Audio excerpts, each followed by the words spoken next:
Okay. Show me. Alright, fellas, I'm ready to fight. Oh my gosh! That's not me, that's not cockroach Tony Montana! We want the black people on the motherfucking wall of fame now! Is that what you want? I want you to be a hockey player! I am a hockey player! Alright, I'm not a fucking athlete. This is my fucking way. This is how I win. You go in pieces, asshole. The Where We Gems Movie Podcast, your home for the most underrated and underappreciated films. Hello and welcome to episode 10 of There Will Be Gems Movie Podcast, bringing you the hottest and shittiest takes on movies you may or may not have heard of. I got with me the man that never turns down 2 pizzas for $5.99, but buy your childhood treasures on eBay for monetary gain, Tom. Wow. That's Nailed it. Terrible, but it's true. Nailed it.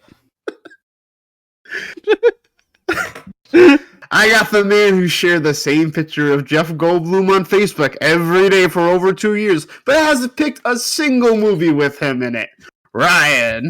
I'll have you know it's been for at least 4 years. Yeah, I was gonna say it's like way longer. So long. 4? Really? I've only been tagging someone in it for about 2 years. Yeah, it's been way long because I've been Facebook friends with him for like probably like 4 years. It's literally been probably before the last election. Jesus. All right then. All right. Welcome. Then we got the man who got T-Mobile to sponsor the podcast. He's all smiles because he's getting off the couch and even bought pillows. John. And pillowcases too. And coffee creamer, because that's a necessity. Hi, how we doing? I'm John. Hey, John. Now it's a bed. This episode is not sponsored by by T-Mobile. Want to hear something funny? Yes. I forgot I'm supposed to roast myself too. So, since you already have something written for me... Oh, no, we're saving that for next week, Tyler. don't worry. Everyone gets a delicious barbecue next week. The man who's got 3 weeks of daggers heading straight for him. Tyler. 3 weeks. I told you, I'm going to bring the salt. I was soft on you. Yeah, this time. I never got you that bad. Hey, I'm the easiest one to roast, so it's understandable, because I have like 13 Cards Against Humanity cards that are about me. So I think Gene has you beat. Does he? Yeah. Yeah. Oh, okay. Macaroni card. Yeah, we have him dropping 2 bowls of macaroni salad without pants on. We have peeing down Tyler's stairs. Yep. 2 occasions I was there for. Same night. No, I don't think I put peeing in a sombrero. Too. No, you didn't know. No. No, maybe he only has those 2. You have not making out with the girl not 10 minutes after you suck some other dude's dick. Yeah. And you have... I think John's dick is one. Yeah. No, just John Carpenter is. Yeah. Okay, yeah. Didn't we put 3 kids, 3 different dads in too recently? Oh yeah, 3 kids, Oh, 3 yeah. different dads. That's not really you though. Yeah, that's just an extension. Yeah, I guess. That's yeah. just like you. Yeah. Whatever. If your life was Magnolia, it would be a supporting character. My life is not like Magnolia because my life isn't good. You'd be like the guy dying, and like she'd be the cheating wife. Yeah, well, yeah, you're not wrong. You're not wrong. Not once, not twice, but 3 times. All right. All right. Compose yourself. Suck. Anyway, so what's the topic of the week? The topic of the week is it topical? You could say it's inspired by this movie. Okay. And that is a movie you did not understand the first time you watched it, but have or would like to watch it again. All right. Hereditary. I don't understand why people like it. Me either. Ooh, Yeah, hot me either. take. Yeah, me either. Hot Really? take. Yeah. You said completely different things before. You're just catering now. No, Yeah. I've said multiple times I don't like that movie, but I do want to watch it again. Oh, okay. Maybe I'm Yeah. I confused. give that movie like a lukewarm 6. Yeah, you're thinking about Hulk 2003, which Terrible. I catered. I give that movie like a steamy hot like 13. What? That's just because you like the kid being beheaded. It's not really. I like a lot of other stuff about it. Mostly the kid getting his head You chopped off. laughed the hardest at that part. Yeah. I did laugh. I didn't know what to do. Like I tried to stop it. This episode is not sponsored by T-Mobile. This episode is not sponsored by the beheading of children. By That's you. utility poles. So just to clarify for the internet, when all of us went to see Hereditary except John, the part where the kid gets beheaded, I just started laughing in the theater. Everyone else was dead silent, and I don't know why, but I couldn't stop laughing. And it was causing everybody around me to start laughing. Yeah. Everybody is It just did. quiet except us. And we just look stupid. Well, That's a top moment at the movie theaters, just like the Doctor Strange. yeah, I don't think anything will ever top the Dr. Tomato Strange soup. moment. One scoop of tomato soup. Just dead silent in the movie theaters. Just like shoot Tomato tomato soup. Come on, Are you kidding me? Think about it. He would be, sure. Yeah. Yeah, no, you are true. not wrong at all. But magic, Tom, magic. Like a water balloon full of spaghetti sauce. Oh my god! Can we test that theory this summer? It's not. It's a lot of spaghetti sauce. We'll use tomato soup for reference. It's still. It's a lot. All right, Chunky enough. not chunky. Get the chunky tomato soup. Oh my The, god. the Hardy brand. Oh. All right, who wants to go next? I'll go next. Enemy with Jake Gyllenhaal. Ooh, that's a That good movie one. was fucking weird as fuck, and I don't want to spoil it, but the ending, I was just like, I have no fucking clue what that was about. Yeah. And like after I watched it, I had to know what was going on, so I read about it a bunch. Yeah. And like the more I thought about stuff, I was like, oh, that's kind of cool. I want to watch that again. Yeah. Yeah. I went straight to YouTube on that one too. Yeah, I was like, I don't even know what to think about this. Yeah. Tyler when doing that, something straight. yeah. I that ending came so out of left field. Like I just didn't I didn't have the slightest bit of understanding. Yeah. And like I really liked the movie, like for the most part. Like I didn't love it, but I did really like it. Yeah. Yeah. Like it's kind of like in that tier, and just like it just seemed like I didn't believe that like they just put something so random in there for no reason. That makes sense. So like it kind of keeps the same Gyllenhaal conclusion. is a bear. Don't spoil it. I still gotta watch that movie at some point. I have the Blu-ray. Of course you do. Yeah. Yeah. Bear me with my gold. All right, John. How about you? Finding Nemo. I actually didn't understand that Wow. movie at all. Get out of here. What is there to not What does that even understand? mean? Like, What's your real pick? why are they talking What's fish? what's What's your your real movie? pick? All right, Get so this movie. I actually have two, both of which I watched with Tyler: Blue Velvet and Mulholland Drive. Yeah, no, that's fair. Yeah, because like I was like, at the end of both movies, I'm like, what the fuck is going on? like At the end of Blue Velvet, you were like, "That was a good movie." Like, hey, John, you want to know what that movie was really about? I know. And then he told me, I'm like, how? I was like, that doesn't make any sense, but I guess it does. What did you say, Tyler? About Well, I'm not trying to like spoil this Not movie. spoil- yeah, that's fair. It's a like 20 It's plus like- year old movie, Tyler. A complete like psychological breakdown Oh yeah. of like what you're watching. I'll do the spoiler warning. Warning. Spoilers. I haven't seen it yet. That's like, well, I know Todd has it. I know that, and I They're both think that's the really movie. good, but at I'm gonna watch them at some point. the Yeah. most confusing thing about Mulholland Drive was Billy Ray Cyrus banging a girl.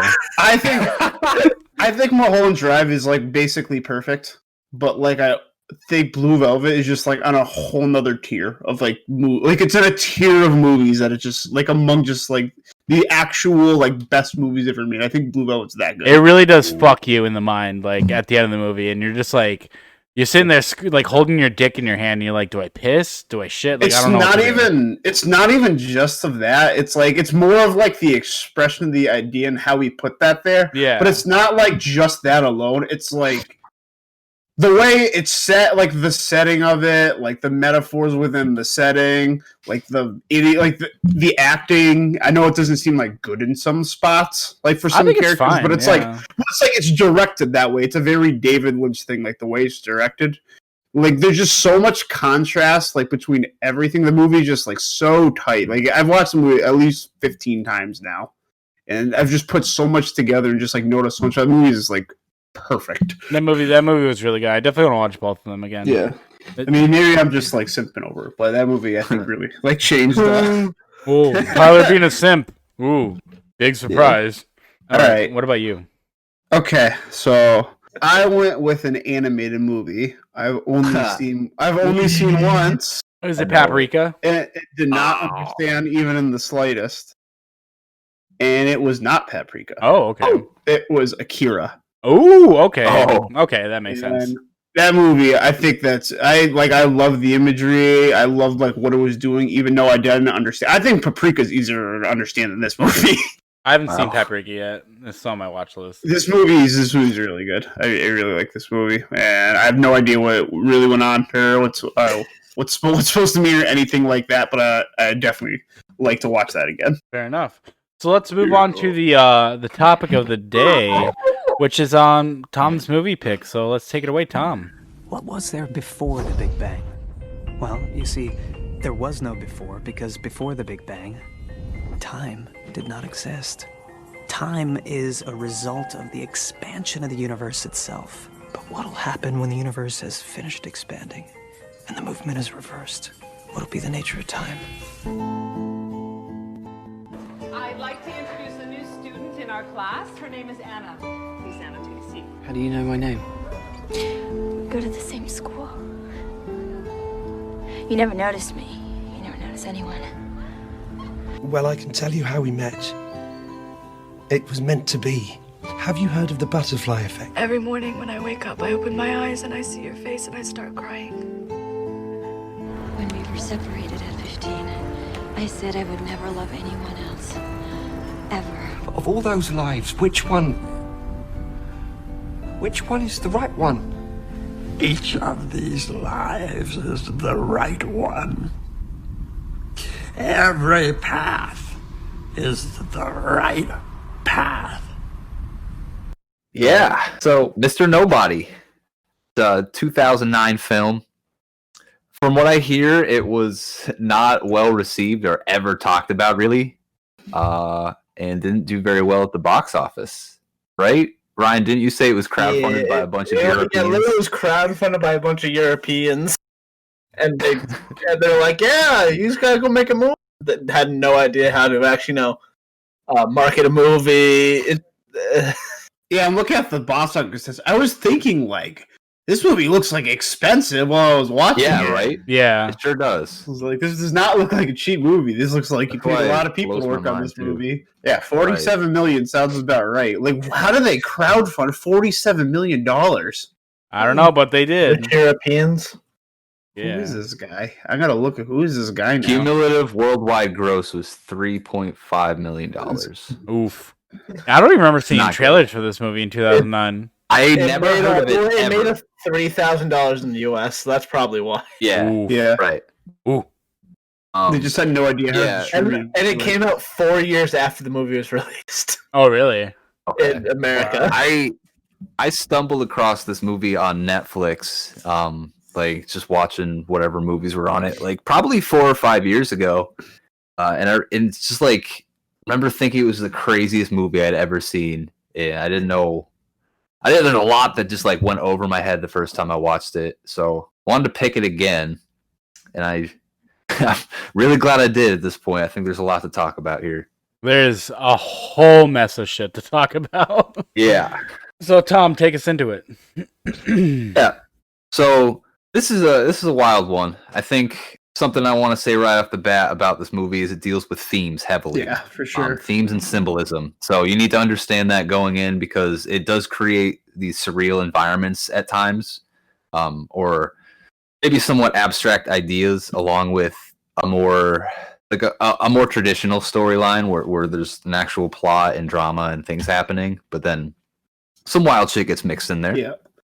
I think they give you really, really good precursor to that going into it, because it really because of that, like, it really changed the way like I approached the way I watched this movie. And that's like that scene that really sticks out to me when he's talking about how when galaxies combined, that like even if you pull them apart, or dimensions, not galaxies. When the dimensions combine, even if you pull them apart, like they'll never be completely apart again. Like when you mix like ketchup in like with mayonnaise or something. What are you, a fucking heathen? That's like literally something he said in the movie. Yeah, I know, but I'm just saying. And they showed the visual, and that was like a really good way. That was a really good precursor for the way I went about analyzing this movie. And then like when he talks about about the dimensions like moving in different directions. Yeah, like I think it just gives you a good framework to work in, that this is going to be about things mixing together and across different dimensions, and it really, because of that, I changed the way I definitely went into this. Right. Yeah. The opening scene is really big for me. The way it right away introduces some idea to you. And it's got some imagery behind it that kind of reflects what it's saying, but it doesn't give you any more context than that. Yeah. So he's just talking about superstition, basically, is where he starts. How you feed a pigeon at the same time every day, it learns to eat at the same time every day. But then sometimes it gets it randomly too, and it thinks, well, why did that happen? And then it thinks, well, what was I doing when that happened? And maybe it flapped its wings. So now every time it's going to flap its wings just in case that little extra thing gives it what it wants, and it just goes away from there. That's all you get from that. So it sets you off on this path. And there's a show I watched called Legion. It was on FX. There's 3 seasons, and it does the same kind of thing where it just throws an idea at you and it doesn't tell you why it's giving you this idea, and it's usually told in the voice of the character you're following, and I really like it. And for the way they do things in this movie, it comes back to that in a cool way. Yeah, I think this movie kind of invites you to just make your own interpretation of what you're watching, and no matter what interpretation you come up with, that's the right interpretation. I think it's trying to invite you to do that, and the way the movie plays out, I think that's what it wants you to do. And I think it's absolutely possible that like everything means something, but everything doesn't actually mean something. Yes. You know what I mean? Everything influences everything else, but it doesn't necessarily matter in the long run. Yeah, and I even mean just in respect to the movie too. Yeah. Like I think it's just saying like, yeah, like this is like you're so like it wants you to understand. It doesn't even want you to understand the movie. Like it wants you to understand things like in your own way. Yeah, and it's okay like to not understand it. Definitely. Yeah. Some of the some of the stories don't matter. I don't want to say more than that, but no, that's fair. But they're fleshed out in a way that like it's fun to watch and like you're invested in it. And I like that the movie's not linear either. It like jumps around a lot too, so it makes you pay more attention. Especially for me, like I did take a break like an hour and a half through the movie just because like I just needed like a quick break from the movie. But like the fact that it just keeps going from like one thing to another and then back to this previous thing to a whole different thing, like I really like that aspect of the movie. So like, it really keeps you on your toes. And it's all about different versions of the same character too. Yeah, like that was my favorite part. It's like it's like the movies that you keep talking about, Tyler, where like different things happen in different parts and they come to a crash, but it's like it's all the same character. Yeah. I actually did like a take like that kind of thought. So I was like, this is just like these same movies. If you have to treat him, each version of him as a different character. Exactly. Right.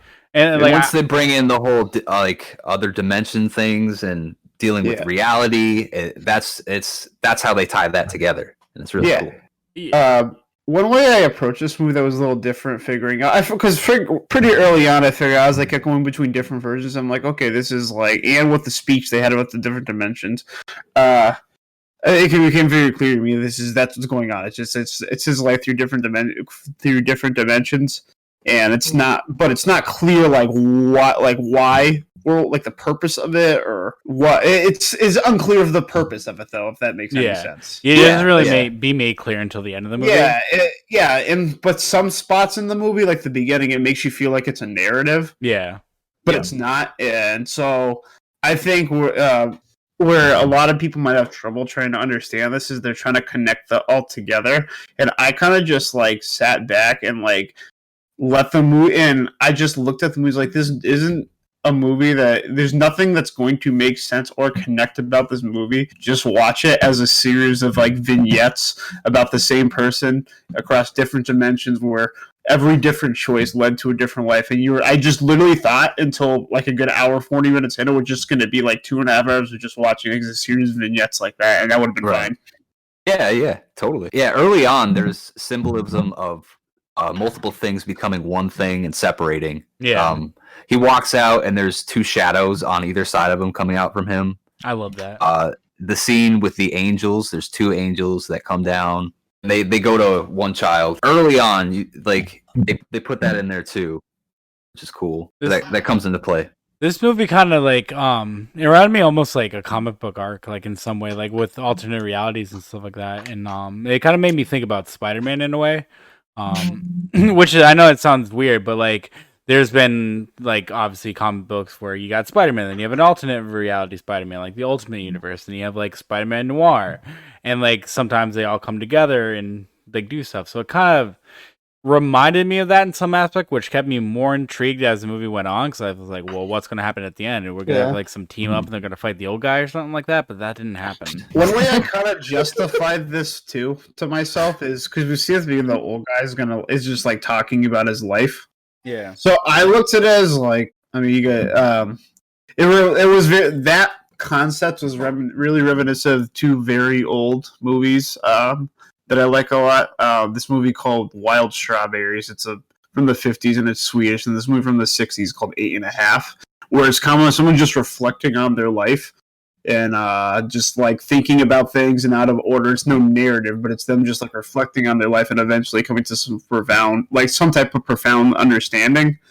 But in this, since we understood about the dimensions already, I thought he was just like reflecting. I thought it was for a while he was just reflecting on his life, and the reason it was all out of order is because when you think about things of your past, like you don't just like think about them in order. You know what I mean? Absolutely not. Yeah. Yeah, and you think about one thing as an adult that triggers like a memory, like when you were a kid. When you're a kid, you think about something when you were a teenager, and then like how he was ending up with different women and such. I thought like maybe some of these memories are just how he's thinking about them, and some are fantasies. Yeah. Yeah. Ryan, what's your take? I feel like I have like more of I don't know. I think I have more of like a not realistic, but like I think it's like it is kind of the way the movie presents it, where like it is a boy almost like he is like exploring every option of his life, and it all boils down to like one timeline where he's living every life at the same time. Yeah, I came to that same understanding by the end too. Like that, and like that's like. And like he's like trying to figure out like what's the life that I want to like actually live, where like there is no wrong, where like even when they say in the movie like there's no right or wrong choice, it's just the choice. Yeah. And that line actually like really spoke to me too, as someone who's very calculating on the choices that he makes, even though I make the wrong choice 95% of the time. I've had like thoughts and stuff where I'm like, well, if I do this, how will this end up? And I mean, I've had like moments where I kind of like daydream about like, what if I did this? Like, how would my life turn out? I mean, that's why I kind of really attached to this movie a little bit. Oh, if you made different decisions in the past, you mean? Oh, yeah, okay. Exactly. Like, so you're not like literally like at him, like, yeah, man, that's what you're supposed to do. Yeah. All right, so it starts with him explaining like what happens before you're born, right? That's really the first thing that we see. Yeah. So he's saying before you're born, you're in a place where you remember everything. You remember everything that's going to happen in your entire life. And then the angel comes down and like squishes your face and gives you a cleft lip. And it makes you forget these things, and then you go and like live your life. But they forgot to squish his face, so he still remembers things. Squish. I really like this part of it, the way it goes with it, because they basically make the character there a way to take you along with it. Because they are showing you all these different little vignettes, like the way things can go. But having him remember things and be able to explain things in the future, but also explain things in the past from the older version of himself, kind of links it together. I think that's super important to the story. If it just kind of going, I don't think it would have had the same effect on me. No, I agree as well. Oh, do you think that angel symbolizes anything? Yeah, fucking angel, Tyler. Jesus Christ. No, like do you think it's literally a child? Like that's what I mean. Like getting a squeeze fish. Squeeze fish. I don't think the angel itself had anything to do. I just saw it more the fact that there were two of them coming into the pick up one kid. I think that scene was really just one of those surreal moments to find a way to tie in the weirder things. Yeah. I really think it was just introducing this character that can kind of break the fourth wall a little bit. Yeah. Yeah. I don't think the specific angel choice was. Well, I just meant the event like that. Like I meant like the event of like him, like the baby, like getting the face squished and the angels. Do you look at that as a literal sense or like it means something? I've heard. By the end of the movie, no. Yeah. I think they explain it. Okay. I don't think it's literal. Yeah. That's what I mean, because I don't understand it. Like that's why. Okay. That's part I don't understand. Well, that's the thing. I kind of want to spoil the ending already, just so we can talk about everything as a whole, instead of we can only get to half ideas without. Yeah, it's kind of hard to discuss a lot of this movie without. Yeah. It kind of is, because they also introduce a very important thing, and it's also the very end of the movie too. That is true. Because we can talk about everything in half measures, but then we'll just be going over and rehashing everything. Yeah, exactly. True. So I guess we can insert spoiler warning. Meow. So before we do that, Jared Leto was an alligator, huh? I just want to say this movie looks very nice. And I love the colors. Oh my god! There was clearly a very talented production team behind this. Whether you like it or not, there was clearly somebody that had a lot of ideas and something to express, and made regardless if you actually like the movie or not, this movie is is very impressive. This movie looks really good. This is a very impressive film for a movie that nobody's seen. God, this movie looks great. Yeah. It's the insane part. Knowing that this movie just bombed so bad, for how much effort was actually put into this movie. Yeah. Yeah.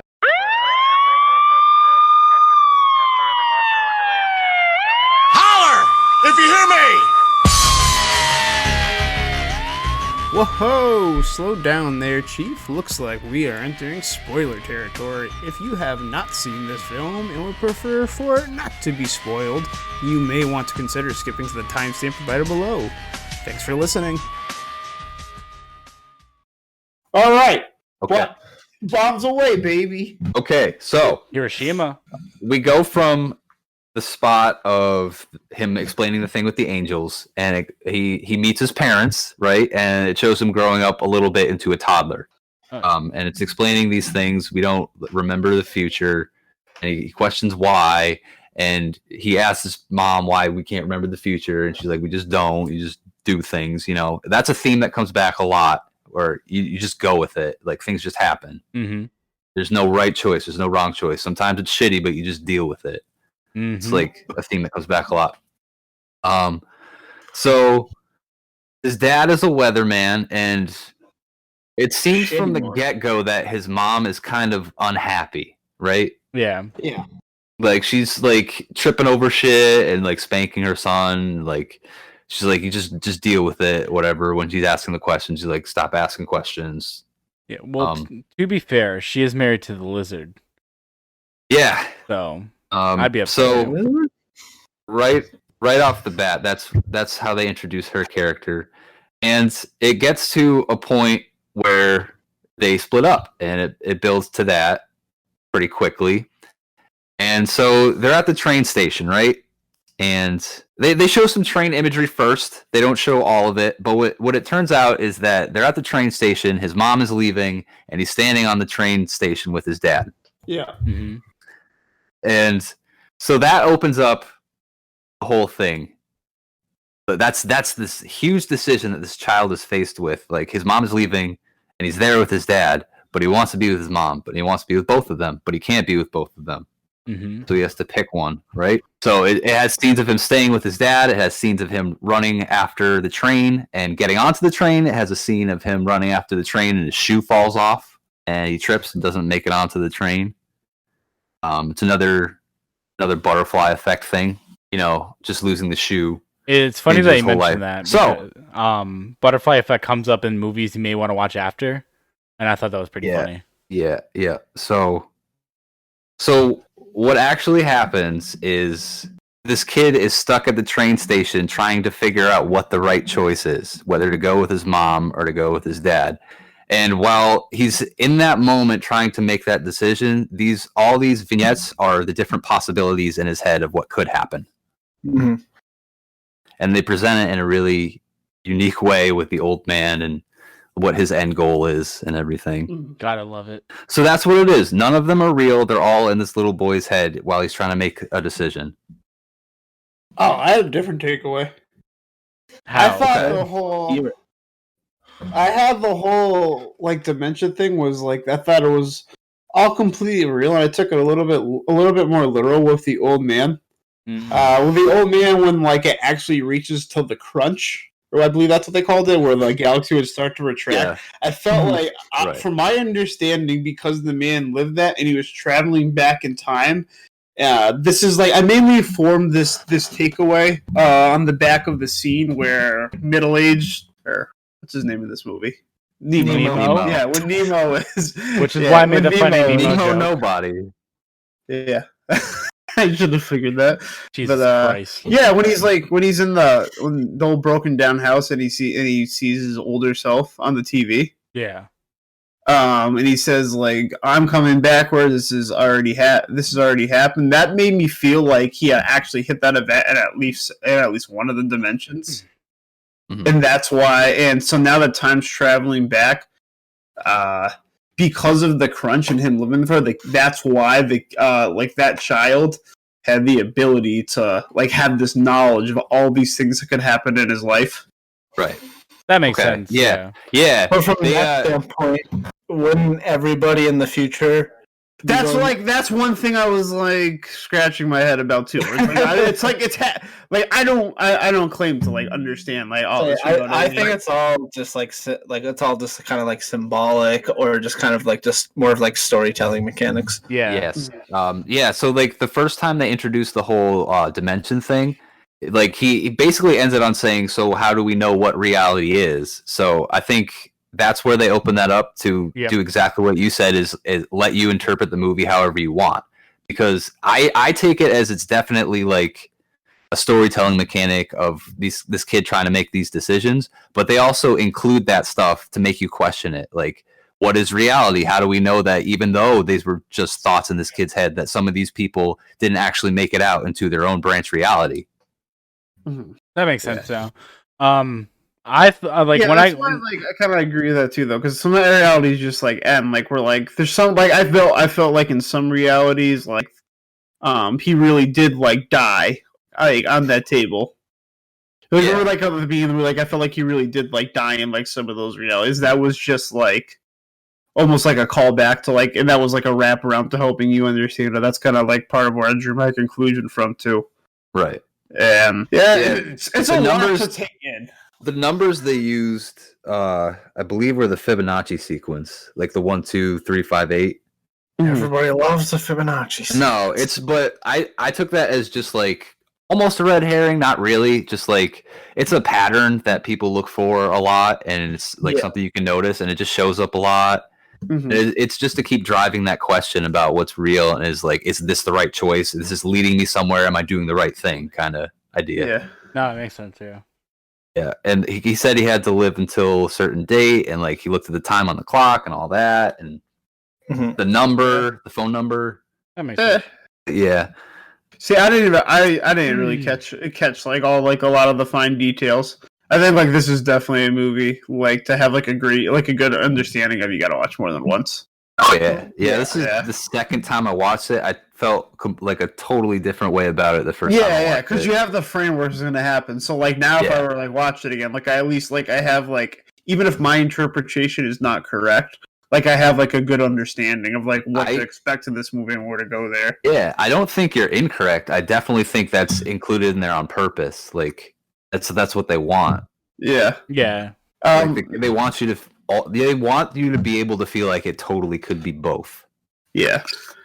The more we're talking about it, I think my strategy of just kind of like taking it as like just a series of vignettes and not like trying to like connect anything was probably a wise approach for this movie. Yeah, because early on it is set up that way, and it's not until later that they start connecting a lot of it. Yeah, and like it reminded me of those older movies. That's why I recognized. I'm like, oh, so this is just like one of these. Like that's fine. I've seen movies like this before. That's how that like really weird like I forgot what country it's from. It's not a real country anymore. But like that movie, I was watching at 3 a.m. Oh god, that movie was. Yeah, it's the same thing. It was just like it's a series of vignettes in like different, like non-linear order. Wouldn't it be like that's why I recognize that at least. So should we go into the branches? Yeah, I think maybe take it a few at a time. I mean, some are kind of grouped together. Yeah, should probably save Anna's for the last because I feel like there's just a lot of so much with that one. like, Yeah, that's like the meatiest storyline. Yes, yeah. I have a lot of notes on that stuff. I think we should start maybe with the narrator character, the guy that has the science show. Oh, Professor Emo? Yeah. Okay. I mean, his character mostly is to help you understand some of it and drive that part of the movie forward. I thought that was just clever editing. Yes. It did seem like it at first. I totally thought he was just like another or throwing a narrator at you, and he wasn't going to have his own storyline. You know? I felt like I knew this was. I felt like he was just part of. I look at this movie like it's three main storylines. Yeah, and I just felt like he was part of the storyline where he gets burnt. I just felt like that was just part of the storyline. We're showing in non-linear fashion, but they were clever in taking segments of that and splicing them in there as to a way it could also help us progress the story. Or not progress the story, but tie up any questions you might have, or at least try to give you a better understanding of what you're watching. I thought that was just part of in and of itself, like exposition and part of the storyline. Like the part where all the stuff's like rotten and it's going backwards, and like you have that reverse effect on it. Yeah. But I didn't think it was like its own separate thing from one of the storylines. That's what I took away, at least. Yeah. Every time I saw him, I just kept hearing "The Kill" by 30 Seconds to Mars. The day I watched this movie, I watched Requiem for a Dream afterwards. So I heard that. Wow. I was half tempted to actually go downstairs and watch it with you again. Yeah. I was like, no, I gotta finish this movie. One Jared Leto at a time, please. You want uppers? Yeah. But yeah, I felt like there was just like three defined. There was three. Not defined isn't the right word, but three storylines you could follow, and I like the way they all play out. I don't know how to describe it, but I call it like the 3-2-1 rule, where like you have like pretend you have three options and you would rank them 1, 2, 3. Mm-hmm. Yeah. In like the order you actually got them in like terms of like enjoyability was like 3, 2, 1. If that makes any sense.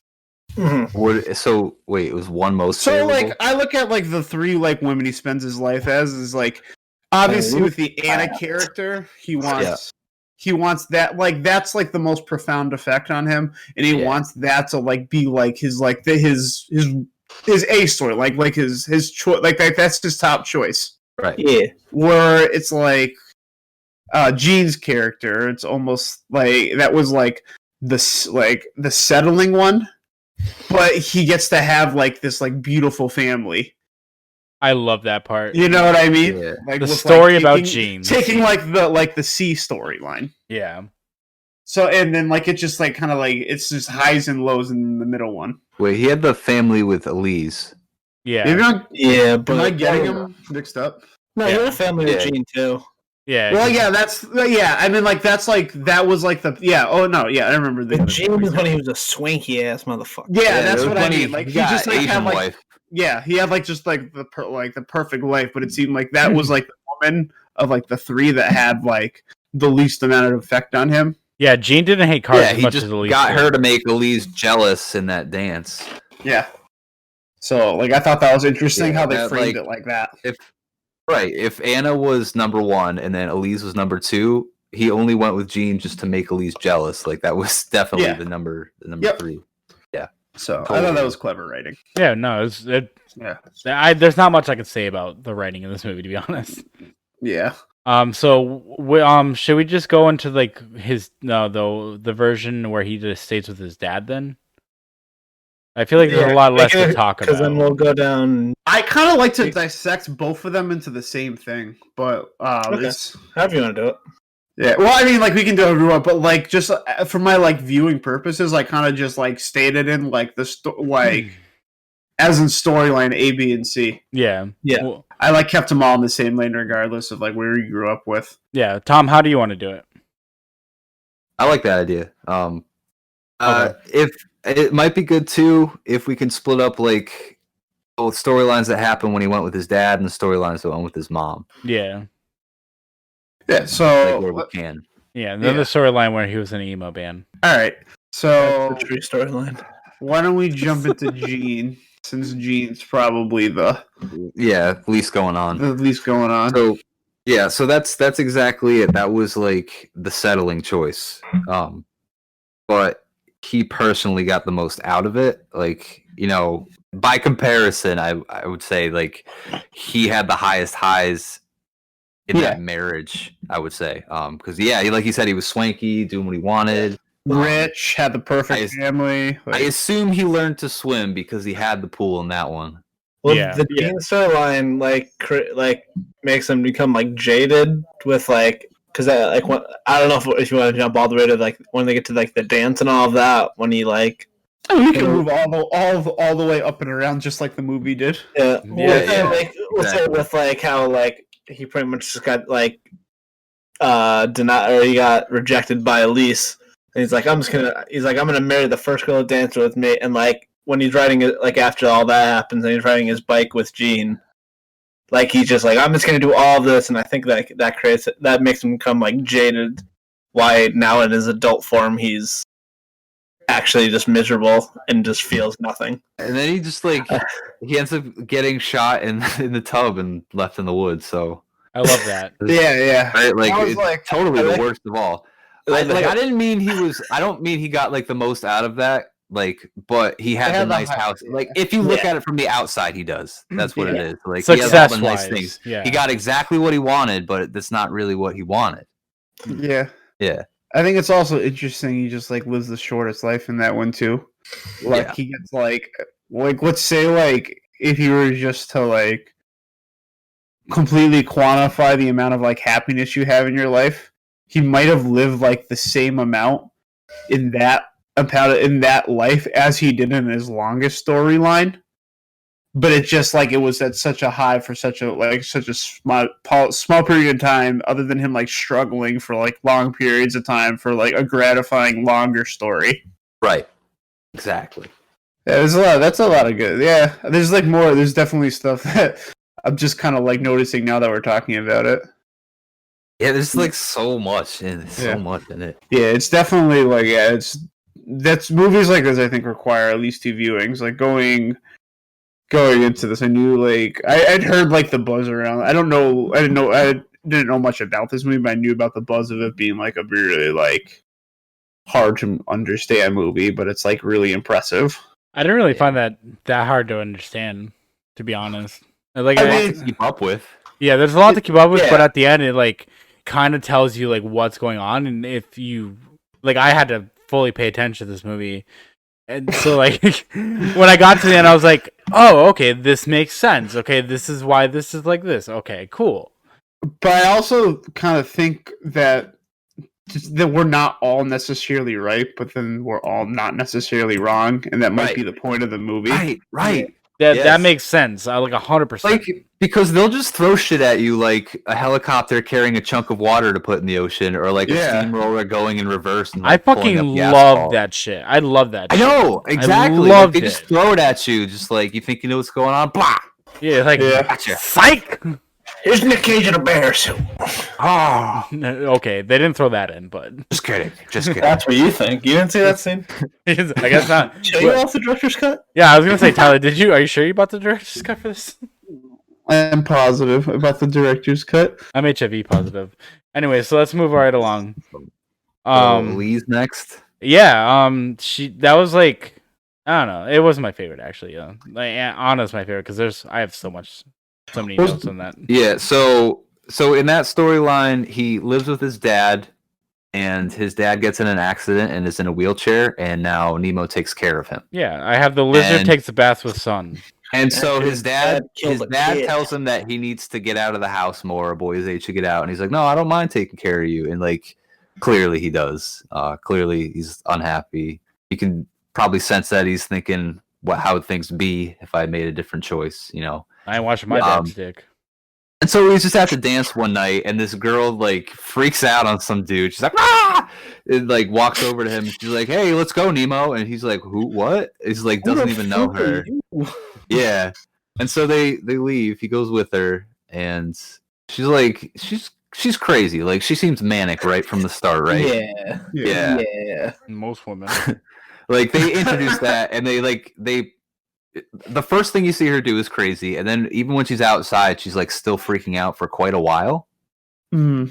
And like you still don't know what even went on, and she's like asking Nemo all these questions. And he says one thing, and she just like falls in love with him, basically. She's like, bury me on Mars. Yeah, exactly. Let's scatter my ashes on Mars, because he's talking about Mars, because he likes to write science fiction while he's at home taking care of his dad about Mars. 30 seconds to Mars. See, full circle, full fucking circle. Like if he didn't lay it on thick enough, yeah. I don't think that's why it's in the movie. So Elise tells him that they were neighbors when they were kids, and he doesn't remember, but she does, and it like cuts back to the beginning of the movie where the three girls say hi to him. It's like, oh, okay. Yeah, so there's like branching storylines even from that where, one he ends up with Jean and one he ends up with her, and that's the storyline where he is that narrator on that show, right?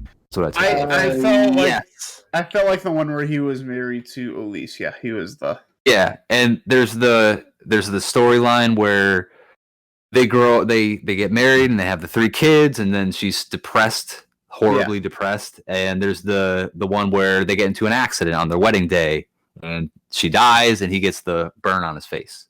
Yeah.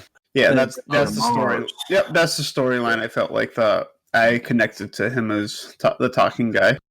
Yeah, and then he gave someone a mouthful of Elise acid. Yeah, he sure did. He was a dick. He fucking dumped it, no warning. Just like, let me throw this out here. As there's people behind him, just like, oh, why it's so sandy? Sorry, that's my wife. Trash I need to empty. That's not trash. That's my wife. The scene where he meets Elise as a kid is probably my favorite scene.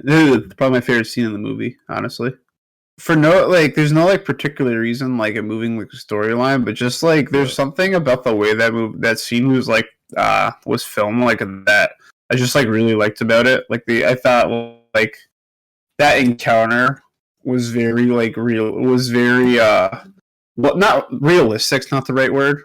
Like not that it wasn't realistic. But like I just like the way he approached it and the way he like drew the characters' parallels together, and then she like hid that like they were for a minute that they were like neighbors as kids, and just threw that in there.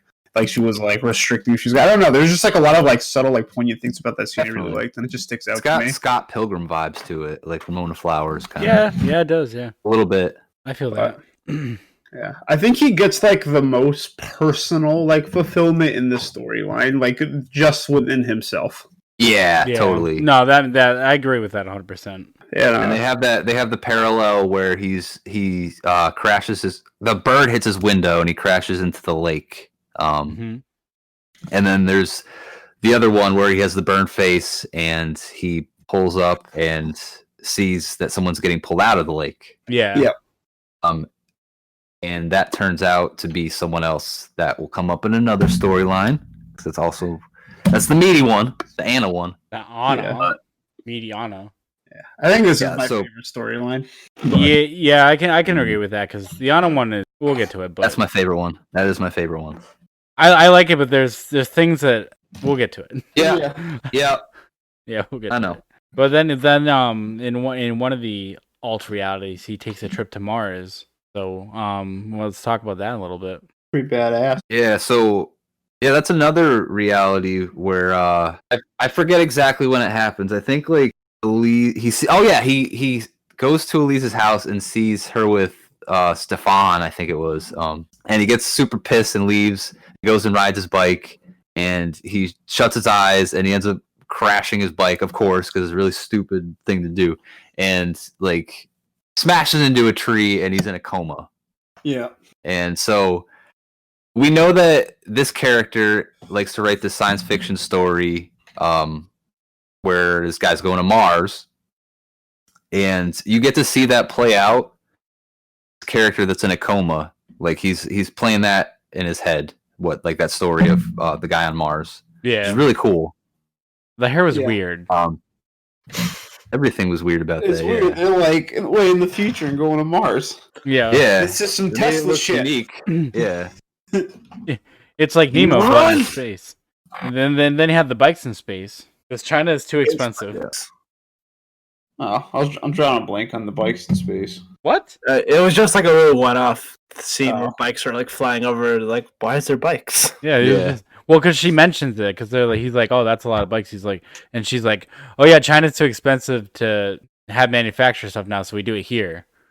Well, this was a long movie at a very fast pace. I'm like, damn it. That's why we write notes. Yeah, 8 pages. Yeah. Bikes. Let me write down. There was a fucking bike in the space. Hey, I write down the important stuff. I write down the important stuff. Okay. I actually don't even take notes unless it's a movie I've rewatched because I think it takes away from. I don't want to be like stopping and writing stuff down. I want to just like take as much in as I can and like form an opinion. Yeah, can we talk the first one? Notes. I think I've only taken notes on this and Matchstick Men. I've only taken notes on the movies I've already seen. Yeah, I've taken notes on the last couple movies. Yeah, I hate note taking, so I refuse. Can we talk about how Elise hates cars? Elise hates a lot of things. Yeah, she just hates cars. So he's like, yeah, what if I set it on fire? But also loves a lot of things. Yeah, like and then cars. hates them again. Like the rain. Like the rain. Yeah, And I like cars. them, man. Like dancing with a bunch of little kids. Yeah, that was fucking awkward. Which, for my note for that is overused German song. Yeah. Herr Fräulein. Kids love that shit. Kids love that shit. Kids love them red balloons. So let's talk more about that storyline where like it basically cuts to them adults and married, and she's just like crying in bed, like horribly depressed. So they've got this family of 3 kids, and they're married, and she's horribly depressed and has all these problems, and he wants to help, but he doesn't know how. Yeah. And so he just kind of does nothing as to not make it worse. Yep. Typical. That's a real struggle. Like not even like typical. It really is. Like dealing with someone that doesn't like you want to comfort that doesn't want to be comforted. I say typical because it's hard in that situation to figure out what to do in that situation. Well, there's a unique answer to everyone because everybody's situation is unique. When not one thing is like the correct thing. Exactly. So like when he's like, "How can I help?" Like that's when that's the only thing you can say is like, "How can I help?" Yeah, he has that goofy caveman dream where he's like fighting a bear. Yeah, and he protects her, but then he wakes up and she's still depressed. Like it's something that's like weighing on his mind so much that he's having dreams about it. And he has this moment where he tells her that he's doing nothing because he like whatever he does he thinks will make things worse. Like he's talking about his job and his car and all that. Yeah, and that's real shit. That's why when like he's doing this stuff with like detailing the car and stuff like that, like he's just trying to find somebody to take his mind off it and also trying to give her space. And it's like when it comes to like mental illness like that, it's hard to figure out what to do, especially if you're not experiencing that too. because you just don't want to go up to him and be like, okay, you need to stop being sad, because that's just obviously going to make things worse. Like, stop crying. Yeah, it's a very tricky subject, because like when you start talking about it, and like it depends on the person too, because you can be like, well, maybe you should go seek help. That could trigger them. It's a very, like, you got to be light-footed around the those types of things, unfortunately. Yeah. Right. So he really does nothing, or he either deflects. Like the kids are asking what's going on, and he barely, like at the breakfast table, and he barely explains it, and he's like, "Okay, who has a joke? Like, just on to a different subject." Yeah. Well, you don't want to drag your kids into that shit, Yeah, I know, but like that's what they do with his character, is like he's just trying to avoid it because he doesn't know what to do, and they draw this storyline out pretty far, and in between this, they show scenes of him like making mistakes that actually make things worse. They set up the whole car accident where someone let the brake off and it whatever. So they're setting it up as to like maybe why he feels this way about anything I'll do will make it worse. It's really neat. Yeah, I really like that. Yeah. Just because it goes along with the entire theme of choices in this movie. Like, exactly. What if I do this? Because exactly, the whole theme is you make a choice, things happen. That's all there is. There's not a right answer. There's not a wrong answer. Really only the wrong answer is to do nothing. That's correct, even then, sometimes, like even though you know it's the wrong thing to do, neither of the other things is right either. So that you're just stuck. Yeah, that makes sense. Yeah. So yeah, they do a really good job of exploring each of those themes through different storylines, blending it all together. Yeah. I really do like that. They just like wasn't linear. That was like sick. How it just different, like six different like soft storylines intertwining at all different parts. No, this movie's kind of like a smoothie. You get little bits of everything into it, and then it just all combines into one delicious treat. They do tell you literally that's at the beginning of the movie, though.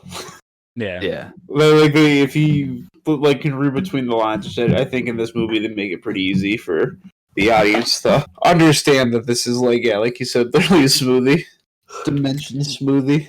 Yeah. So do we get into Anna now? I don't know. There's.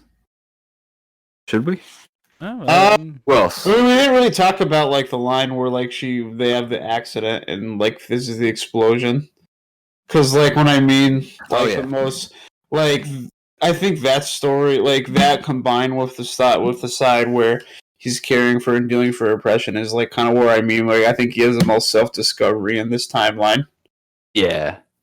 I think like he has almost just like to bounce off an honest storyline a little. I think for the most part in her, it's almost like he's just like seeks this idea that like influences a lot of his choices and like leaves him dependent, where he has a lot more like independent self-discovery in like this storyline as in where Anna's storyline, like in some way mentally or in real life or in reality he's like depending on her in a way where that's not as like this. It's not the same thing with Elise. Yeah. I think they do this on purpose with every storyline where he has different levels of like personal awareness and like different philosophies in each storyline based on how his life went and all those. Right. And I think that's just like that's really interesting. Like when you think about applying that's like just trying to understand people in general. That like there's just so many different storylines that like you can't like every person is their own like smoothie galaxy. You know what I mean? Exactly. Yeah. Exactly. Yeah. Smoothie galaxy. I want to go there. I love that game. I love a good smoothie. I love that game. There's a lot. They use the theme of water a lot too. To symbolize time. How it moves along. Nothing you do can stop it. You add things to it, but it always just ends up in the same place. Yeah, you always. And things can just happen in an instant. It can go from calm waters to like an undertow or a wave or something. Just the way that he got married to Elise, and then suddenly the explosion and the accident, and she's gone. Yeah, like he got what he wanted, and then it was just taken away. And then it's interesting you say that about water too, because he like both the times he dies, he drowns more or less. Exactly. Yeah, and he starts the movie by coming out of the pool with the angels. Yeah, like they're One dunking the of kids. the times he becomes roasted Leto. Roasted Leto. Toasty. Toasty. Like a Quiznos sub. I miss Cult Quiznos. leader toasted. Me too. Oh God, a French dip from Quiznos sounds so good right now. Yeah, I had Quiznos once, and then like a week later, the store closed. Yeah, I bet. I was like, no.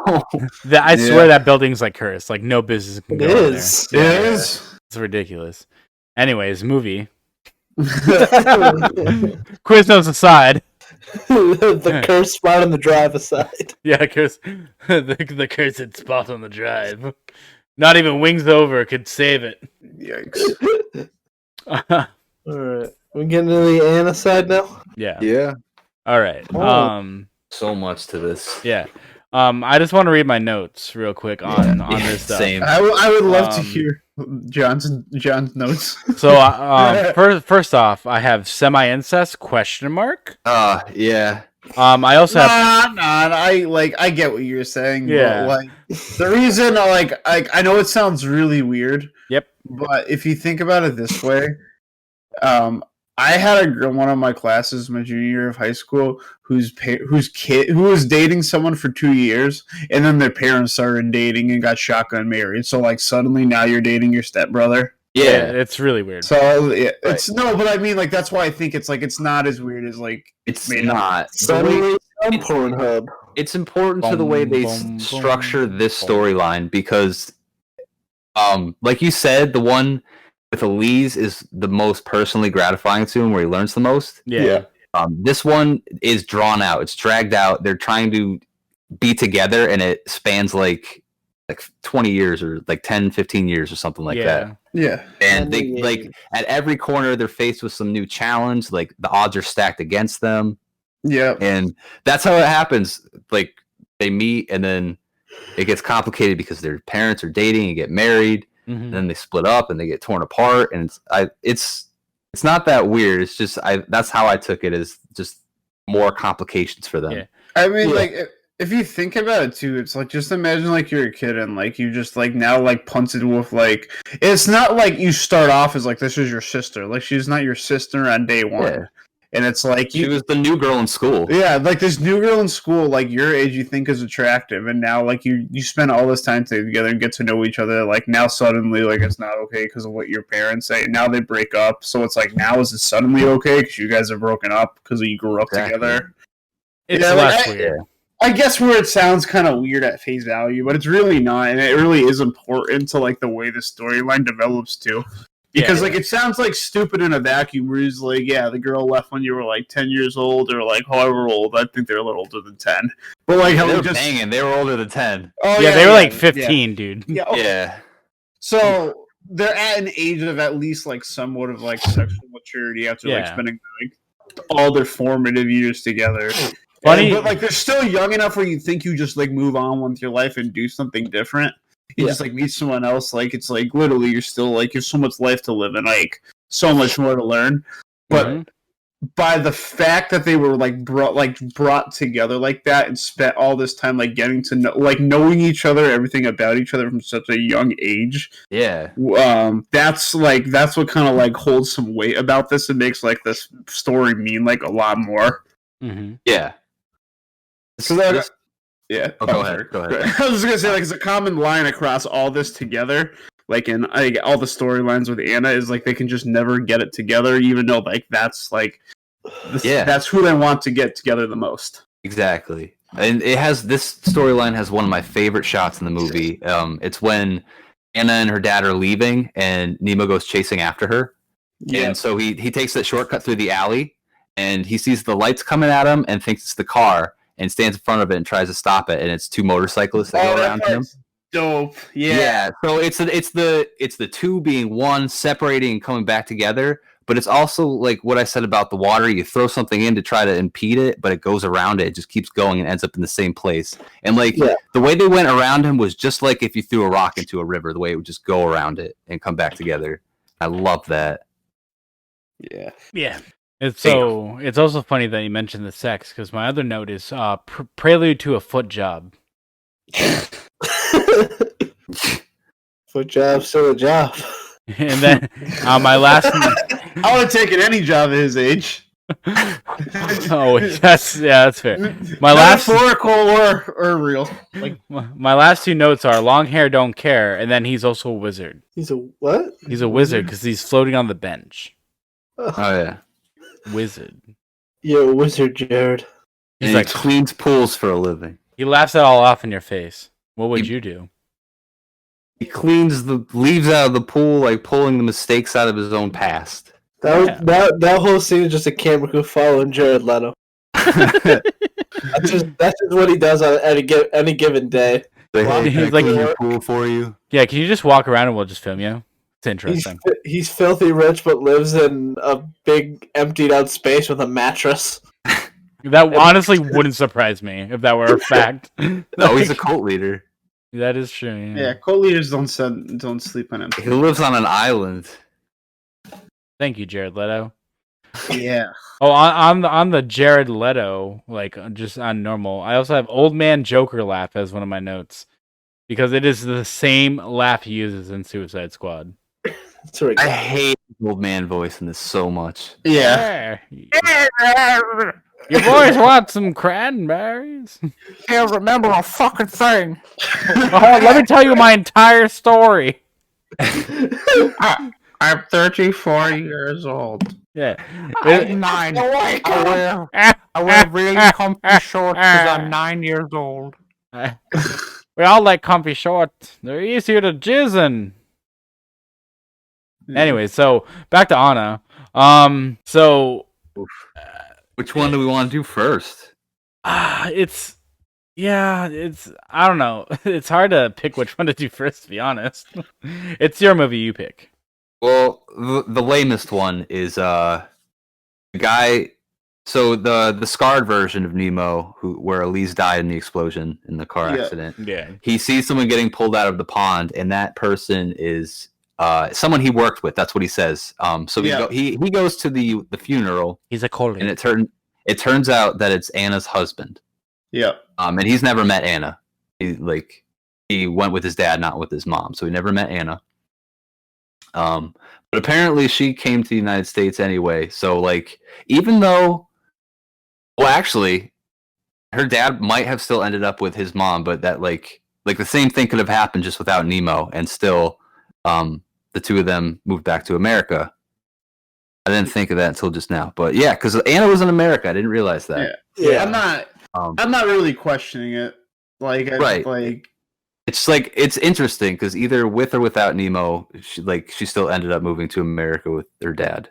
Yeah. Do you think that the Anna storyline has anything to like comment about just fate in general? No, absolutely, yeah. Because they totally. Like he says to her, like I feel like I know you. Yeah. Like I've seen you before. Earlier on, they're like, what is it that draws you to a person?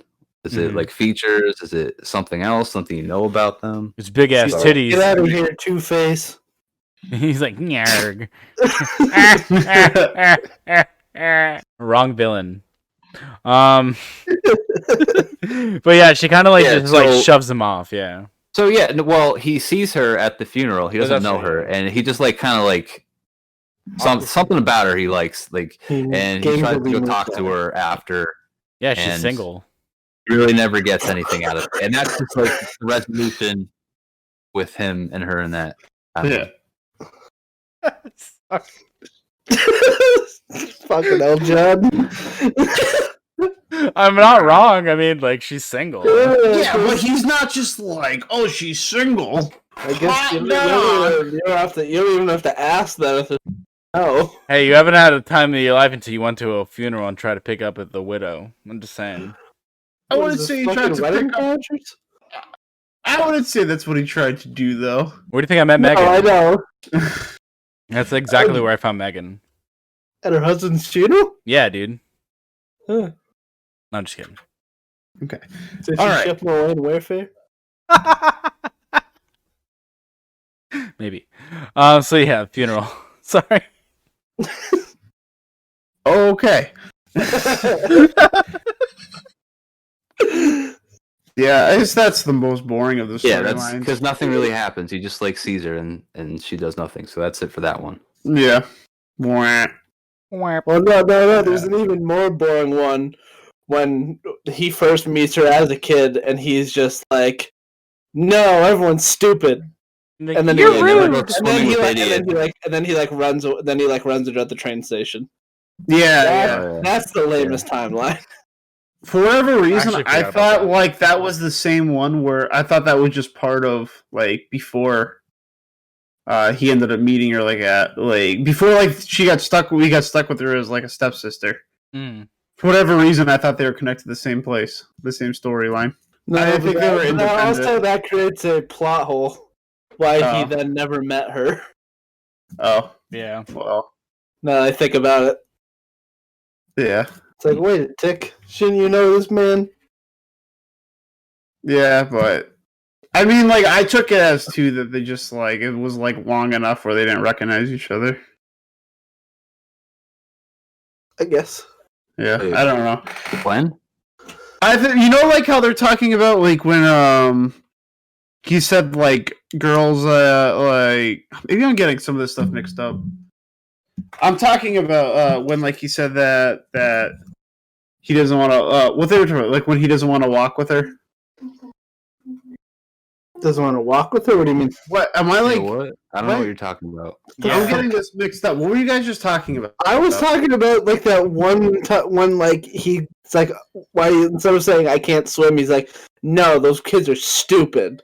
And Yeah, then he says, and then I never swim with idiots. and then it like cuts to him okay. like in the All right. It cuts I don't to know why I was. running into I don't him. know why I was having. I remember that part, but I don't remember. I didn't remember like how it was framed. Yeah.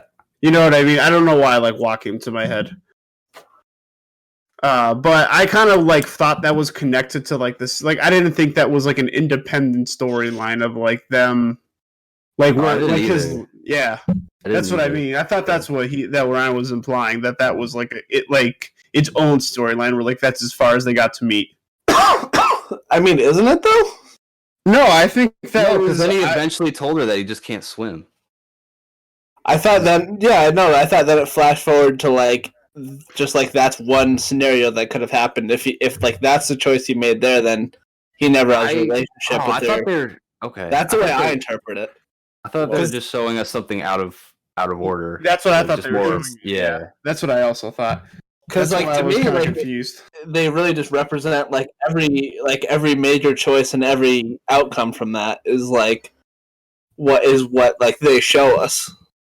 It's like if he, like I said, like because he didn't start a relationship with her there, then he never had one. Opposed to like what happened. Okay. What do you think is the most tragic storyline with her? That's a good question. Yeah, I mean, probably her husband dying. Like that would probably be the worst. But like that's, I mean, like I guess that's like, I mean, yes, but like that doesn't mean anything to him. Well, yeah. Oh, I mean, I thought you meant just her specifically. No. If probably his wife dying, then I think that would be his most, and I think the Elise in general would be the most tragic because either she dies or she just gets incredibly depressed, which is she's dead or depressy spaghetti. Yeah, I kind of meant like the sub Anna storyline. Right. I honestly can't think of what other storyline he had with Anna besides like the one that it shows you. There's only really the I thought there was only like really the one with Hannah. Yeah, well, there's that one, and then the one where he like how she yeah. Isn't there a storyline where like she's already married and he meets her? No, that was that's during the Elise storyline. Yeah. Huh. Yeah, and then she's also in Mars. There's only too. one main. There's only one main Anna storyline. That shows you how confusing this movie is. Oh yeah. Yeah, cause she was on Mars. She had the husband that drowned. Yeah, and she was with him. I thought that was really cool. They wrapped that together, like how they combine like Elise dying and then him still finding Anna in that storyline. Yeah, I thought that was pretty dope. 'Twas neat. Yeah, because I got even kind of confused in that little for a second. Then he dumped out the ashes, and I was like, "Oh, is this part of that storyline still?" Yeah. Yeah. So we didn't really finish the one where I guess the most satisfying one with Anna, where so she goes back with her dad, and he goes back to his mom, and he's sad, and he's telling her that he's gonna have a pool and they're gonna have a family or whatever, and then it cuts forward to him just cleaning pools and he's alone. And so he ends up running into her at a train station, which was good, like a train terminal. It's like right back to the beginning. Another instead of his like people parting, now they're coming together at the train station, bringing it around again. So they get to talking. She has to leave for whatever reason. I forget why. So she gives him her number on a piece of paper, tells him to call it in 2 days, and they'll meet at the lighthouse. And as she walks away, it starts to rain, and a drop of rain falls down and perfectly hits that paper and smudges all that fresh ink off the paper. Love it. And so he can't call her. And they explain that again with one of those butterfly effect moments. And he's like, "Oh, there was a microburst in this place, and it caused a cloud, which made the rain." And like they explain it really long-winded like that. Yeah, they get down to the T where it's like, because this man was boiling an egg. Yeah, exactly. Yeah. Yeah. And that only happened because Nemo bought these cheaper pants. That pants story got me so good. I know. Like it was like, why do we need a whole like? They're like, well, stuff, I mean, they introduced it at the beginning. That's true. Pretty Too, early, yeah, the butterfly effect. And they're like, you know what? We haven't like shoved it down their throat in a while. Let's do it again. We haven't shown you the complete necessity of the butterfly effect. Yeah. Show it down to the very T. Yeah, Ashton Right. Kutcher did not explain it well. I think like once it got to the bicycle thing, not the bicycle, like the motor, like when he gets into the motorbike thing, when he gets into the accident, I think that should have chipped you out. The butterfly effect is really important. Yeah. Oh yeah. Yeah. Yeah. Yeah. That's so kind they of just cool how they tied it together. Yeah, and also like, paying attention right. when you're riding a motorcycle. Yeah. And so once again, tragic. They're separated because he has no way to contact her now, and he's sad. And so he goes about his life and learns how to hover over benches. He becomes bench Leto. And this is the part that really confused me. He like drew a circle on the ground and like Yeah, I didn't get that at all. Yeah, that was the only up. part I was like, what? I feel like because of where it came into play later in the movie, where everything's just falling apart. Yeah. This was like we're starting to tell you that none of this is actually happening, and like this is these characters now having their own like, I wish this is what would happen. Like, I want this so bad. I wish it would just happen, and it happens. Like, trying to show you how like all of a sudden they built this character up, this story up to this point, very tragic. Things happen for a reason. Like, he doesn't get what he wants, and all of a sudden she just shows up out of nowhere. Like, just ending like, this is not the real story here. Yeah. That's all I got away from it. But that's about it. I don't know. I couldn't really tell what they're going for. Yeah, I was really hoping like a pentagram would show up in that circle, and then like the devil would just come up and be like, I got you. If she at least appeared there in the circle, it would have been. Yeah, the circle didn't make really sense to me. Yeah. Yeah. I guess like that. I mean, maybe things coming full circle. But... I mean that could be it. Who knows? I'm sure there's a reason, but it's definitely interconnected. I think that's like the biggest issue I have at all with this movie is like it's kind of interconnected a lot. It's supposed to be, obviously, but because of the pace it moves in and just like the shortness of it, I think you get like less of an overall like satisfaction, like a less satisfaction and a less like investment in like, especially because it's one person too. It's kind of like there's like, it gives you like less individual investment in like making like all these things come together as opposed to like something we watched last week when it's like you spend more time and then it takes its time to wrap together. So I think it's like editing it's like it's his best friend and like it's like maybe a little bit of its enemy in that part. I also like how this movie, while exploring other themes, did what Interstellar still failed to do. Be a good movie. Love transcend time. Yeah. And be like literally. Murph! That's all. That's all. That's all Interstellar was trying to show. This movie did it and did more. Yeah. Murph. So true. Murph. Yeah, so that's pretty much the Anna storyline. Yeah. Just two roommates having sex when they're kids. It's not weird. Two kids fucking around while fucking Yeah. around. I did think it was like that, like having the most meeting that like he was the one who found her across all these different lives and all these different dimensions somehow. Yeah. I thought it was like kind of like that. Like another part where I was kind of like, meh. What I think the kid's storyline thing is very important is like how he just like waits and waits for all that time. Yeah. Yeah. Yeah, like I thought that was one thing I was like, I think that's a bit much. But now that we talked about this idea actually popped into my head.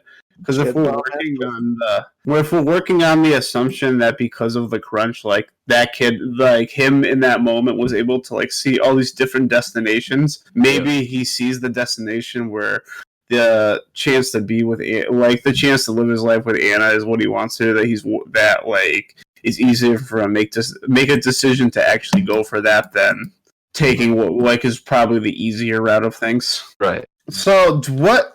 Do you think do you think there's two old guy storylines? No, there's only the one. No, I think there's one. Oh, okay. Yeah, there's just the one. I got a little side shuffle at the end too, where it seemed like one storyline was him just making it to the 550, and the other one like where they actually do kill him before it. But I guess that doesn't want to make sense like at all. I mean, I think the old man is just simply like. It's just more of a plot, or not even a plot device, just a storytelling device. Because like, he's supposed to be the epitome of Nemo never made the decision. In my opinion, yes, Like, that's totally how I feel too. That's what she represents. Yeah. Like that like still hasn't made the decision. Yeah, do you think it's? He says at one point that like I just have to make it to this point, or you just have to make it this point, but like nothing happens with them anyway. And yeah. It's like almost like he's supposed to be him thinking if he makes it to the big crunch, it will matter.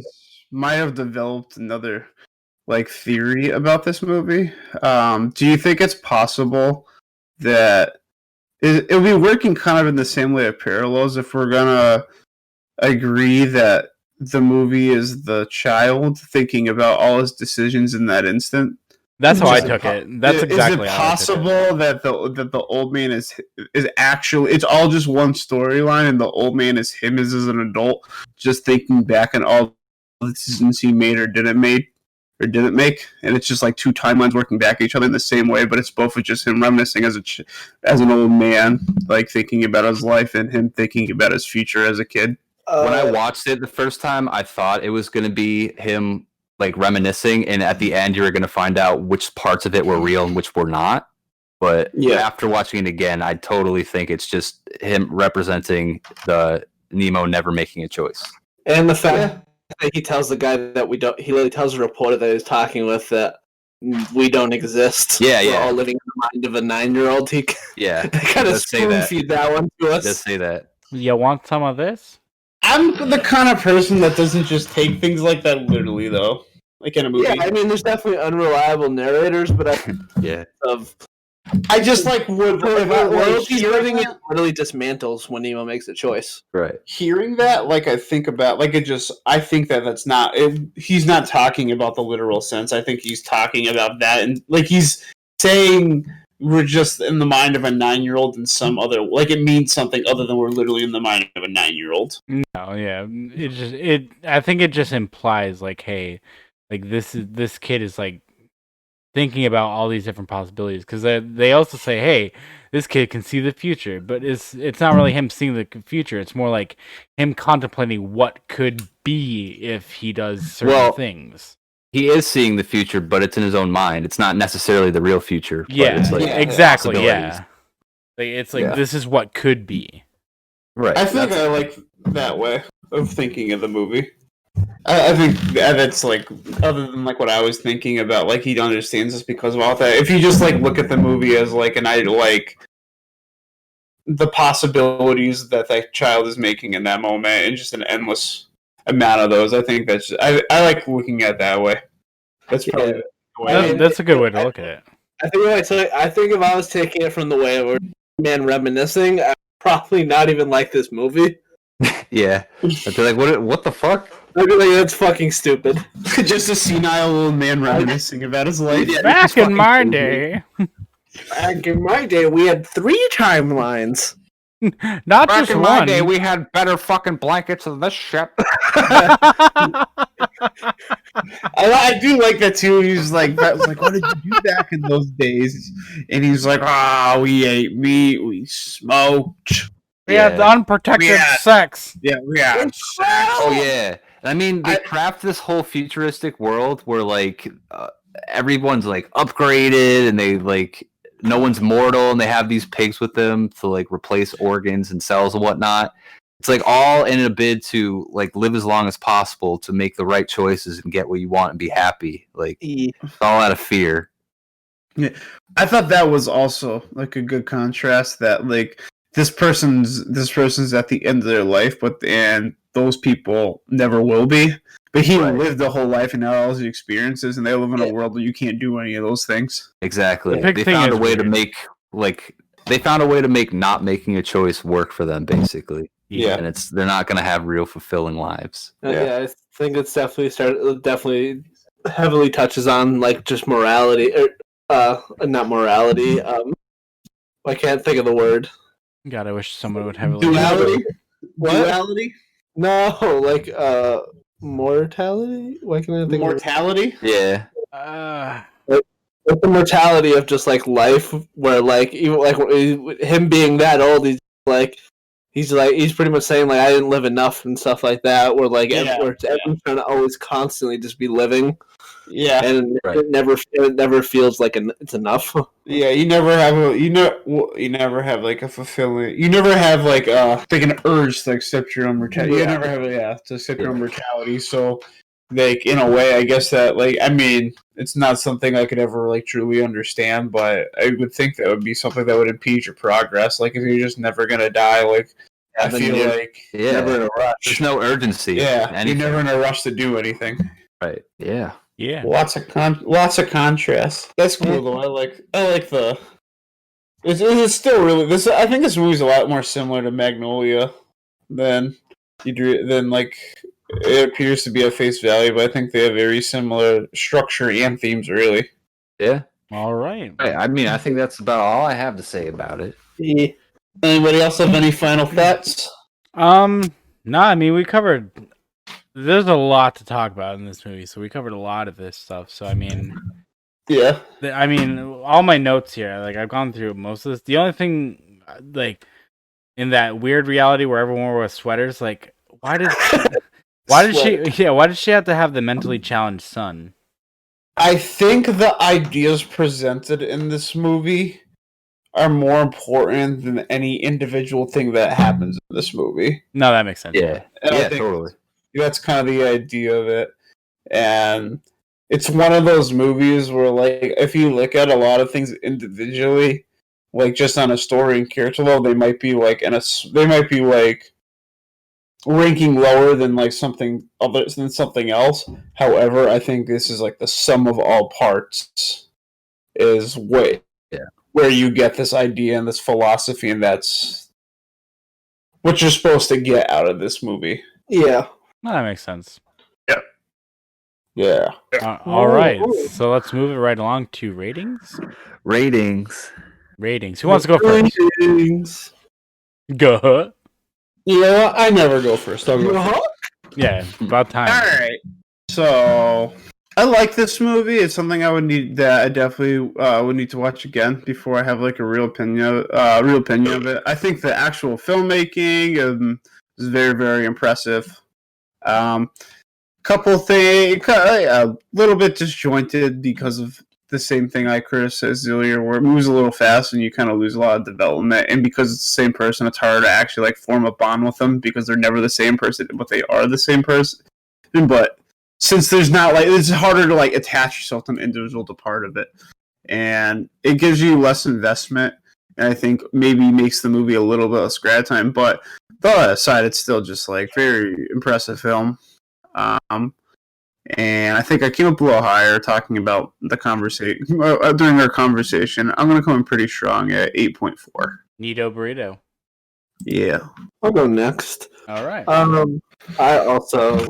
I enjoyed the movie pretty thoroughly. I definitely think if they were to cut a little bit of like some of the like the lesser storylines and just give a little bit more to the other storylines, or just like kind of clean up the editing a little bit. It definitely could have like done some help for the movie, even just like cut down and like maybe not cut down on the stories, but maybe like try not to like go through so many themes. It would have done like wonders for it. But even for like what movie was, I still think it's pretty great, and I'm gonna come in with a 7.3. All right, I'll go next. I really enjoy this movie. I like Jared Leto a lot. Actually, he's a very good actor. Not so much a great singer. I mean, he might be a great cult leader. I'm not sure. I like a lot of the themes of this movie. I like the way it wraps up. It's visually like very, very nice to look at too. Like some of like the CG work and like just like the props and like everything in this movie looks great. I think the script's damn near perfect. I can't think of anything that was like out of place. I mean, some of the dialogue, like in some of the like the Gene story, but I'm gonna come in at 8.7 on this because I think this movie is it's nice to look at. It was a fun movie. I'm gonna watch it again. I really liked it. I'm definitely gonna have a second viewing. I actually thought the CG was a little spotty in some spots. I think it looked that way on purpose, to be honest. I don't. I don't know. That's just me. Like on like the helicopter scenes and stuff. Is that what you're talking about?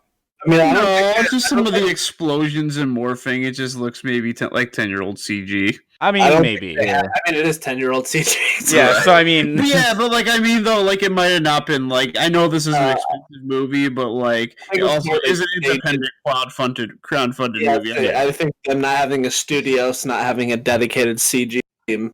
Yeah, like it's not Endgame, Tyler. CG team didn't help. Yeah. I think for what it is, and like I think if it looked realer, like especially in like some of those like the helicopter stuff when it's like building the world and stuff like that, I feel like it would have, if it looked crisper, it would have taken me out of that reality type thing. But that's just me personally. Yeah. All right, what about you, Tom?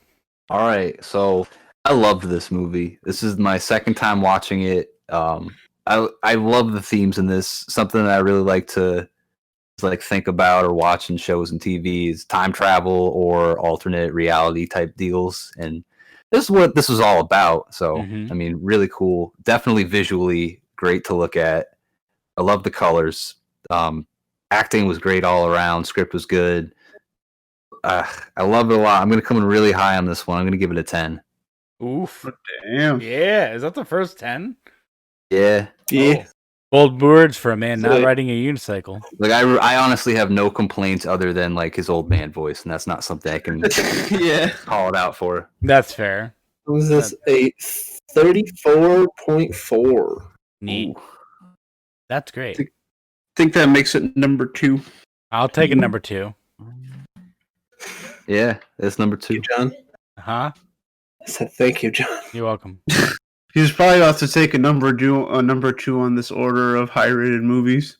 Let's get rom-com, man. What are we watching? So, next week, in keeping with the general theme of this week and December, you know, being as it's a holiday month and, you know, it's... Oh, God. The Grinch. Maybe Halloween. What? I'm actually... So, this week, I'm going to pick a special movie. It stars Tim Allen and Jamie Lee Curtis. It is actually Christmas with the Cranks. Why? I'm just kidding. Okay. So actually, it does kind of coincide with this movie, not in the theme or the nature of the movie, but with the main character. So we're actually, I'm actually gonna pick Little Nemo: Adventures in Slumberland, the 1989 animated film, which actually stars Gabriel Damon, who actually did the voice of Littlefoot in Land Before Time, Mickey Rooney, and I'm gonna butcher this guy's name, but Rene Auberjonois or Auberjonois. He's the guy from I know Open he the is. Goocher. Yeah, it's Auberginois. I can't. I don't know. I can spell it without looking at it, but I know exactly. I know what you're talking about. Yeah, he was like in Star Trek. He was in It's Always Sunny for an episode. He does a lot of voice acting too, as well. He's been around forever. He's in this really dope movie Yeah. called Images from 1972. Yeah, and if you don't know who Mickey Rooney is, you should leave this podcast now because he's a super famous actor. It's Movie Mason. Yeah, he was in fucking Breakfast with Tiffany's. So I mean, come We on. watched Museum. Yeah. We watched some stupid fucking Disney original movie probably like a year ago now. And like Mickey Rooney must have been like right at the end of his life. I don't think he's alive anymore, right? He died in 14. Yeah, 14. Yeah. Yeah, he would have been like 87, and he's just this little old guy that loves the movies and just doesn't work there, but like won't leave him alone. And he just they just call him Movie Mason. Yeah, and actually Renee actually died last year at I believe it's 70. I remember that. Yeah. I was like, I know that guy. No. So a quick brief synopsis of this movie. Each night, young Nemo goes to Slumberland and has adventures and befriends the king of Slumberland, Morpheus. Not the guy from The Matrix. But one night, Nemo discovers Nightmare Land and the evil Nightmare King, throwing Slumberland and Nemo himself into danger. So I watched this movie as a kid. I love this movie. I also had a lot of fun adventures with the video game, which I'm going to talk about as well. But yeah, that's what we're watching. We're going to take a dip away from the rom-coms and slip into something a little bit more flavorful. Whatever you say. Yeah. Alrighty.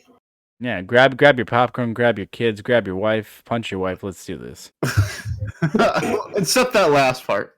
Yeah. What? Kiss your wife? Come on. Kiss. Anyways, I think that wraps that about up. Well, actually, if you like this movie, there's this show Legion. It was on FX a while ago, 3 seasons, starring Dan Stevens. It's actually about an X-Men character, but most of the time you wouldn't even know it was about anything X-Men related. It's like handles weird themes a lot like this movie, and it does the same thing where it will like present an idea to you with some imagery and not give you context, and then like a bunch of following episodes will be about it, but you won't even realize it at first, and it's really well done. One of my favorite shows of all time. Yeah, that's on Hulu, I think, right? Yeah, I've only watched the first season, but it was. Oh man, it gets so good too. Yeah, Dan Stevens' fun fact was Beast in Beauty and the Beast with Emma Watson. He was, yeah. He was. I don't even know who Dan Stevens is. Yeah, he was in The Guest. He was the guy in The Guest. Yeah, do you know who Dan Schneider is? Oh, I know who the guy from. Yeah, he likes feet. Yeah. He does like feet. Mainly on children. Yeah, bring all my bitches back. Oh, this is like completely different than I thought it was. Hey, Miranda, take them shoes off. When you say Legion, Not the movie. I think of like the movie that with movie poster Paul goes in my Bettany head. and Or, like, the Randy old lady Quaid. crawls up the wall. All right. Well, we have our movie for next week. We've enjoyed this movie, so we'll meet you guys next week. With the movie we might not enjoy. Hey, you might. You never know.